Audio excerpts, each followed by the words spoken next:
everybody, it's Trisha. Welcome back to another video. I'm really excited for today's video because ever since I've been a kid, there's always been this air of mystery surrounding where my water comes from. And I'm excited for this video because today we're actually going to be walking through the path that my water takes. So it all starts with the southwest monsoons, and these bring water to the dams like Vaitarna. So Vaitarna is an 82-meter high gravity dam that covers the catchment area of the Vaitarna and Godavari rivers, and it yields approximately 986 million liters of water per day, which is pretty unimaginable. And there's a lot of other artificial reservoirs across the outskirts of Mumbai, like the Tansa and Patsa dams, or as you can see here on the screen, the Vihar Lake. Approximately 323 million liters per day are lost in conveyance, but large pipes like these, which are called trunk mains, transport some of the water to the Bhandup treatment plant. At the Bhandup treatment plant, which has an approximate capacity of around 2,810 million liters, the water is first treated with chlorine. Then, in a settling chamber, the sludge is removed and it's then filtered to remove suspended solids.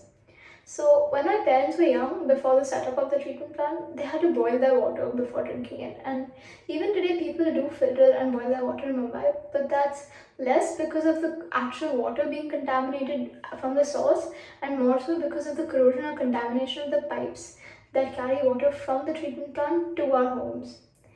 The water then travels 27 kilometers to arrive to my apartment complex.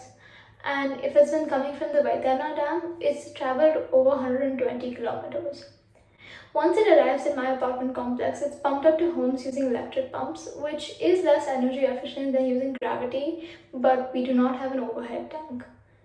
In my building, it's used for a number of domestic purposes. All grey water from kitchens, washing machines, etc.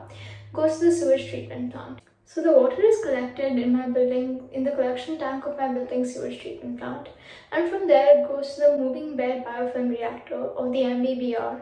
The tank uses the growth of microorganisms to kind of form a biofilm and to break down organic pollutants.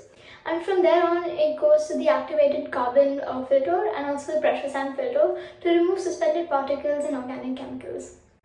So then this water is also used for watering plants and flushing, and it's pumped up using the hydropneumatic system.